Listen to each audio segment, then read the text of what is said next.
फाल्टा में हुई हिंसा के बाद पश्चिम बंगाल की राजनीति एक बार फिर उबाल पर है। सीएम शुभेंदु अधिकारी ने फाल्टा के एसपी को स्पष्ट संदेश देते हुए कहा है कि जिन लोगों ने कथित रूप से पुलिस और पैरामिलिट्री बलों पर हमला करने की कोशिश की है, उनके खिलाफ तुरंत मुकदमा दर्ज किया जाए।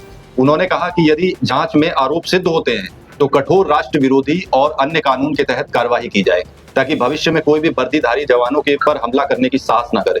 साथ ही उन्होंने आरोपियों की संपत्तियां जब्त कर नीलाम करने जैसी सख्त कार्रवाई की भी बात कही है। यदि लोकतंत्र में कानून लागू करने वाली एजेंसियों पर ही भीड़ हमला करने लगे तो यह केवल कानून व्यवस्था का संकट नहीं बल्कि शासन व्यवस्था के लिए गंभीर चुनौती बन जाता है।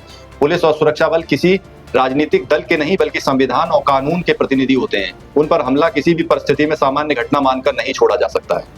हालांकि यह भी उतना ही महत्वपूर्ण है कि हर कार्रवाई कानून और न्यायिक प्रक्रिया के दायरे में हो। किसी भी व्यक्ति को केवल आरोपों के आधार पर दोषी नहीं ठहराया जा सकता।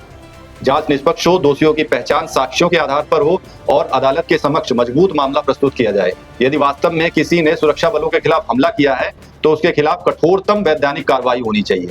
सवाल केवल फाल्टा का नहीं है बल्कि ये पूरे देश में कानून के शासन का है। यदि वर्दी पर हमला करने वालों के खिलाफ त्वरित और निष्पक्ष कार्रवाई नहीं होती तो इससे गलत संदेश जाएगा। वहीं यदि दोषियों को कानून के अनुसार कड़ी सजा मिलती है तो यह स्पष्ट होगा कि लोकतंत्र में हिंसा नहीं बल्कि संविधान और कानून का शासन सर्वोपरि है। धन्यवाद।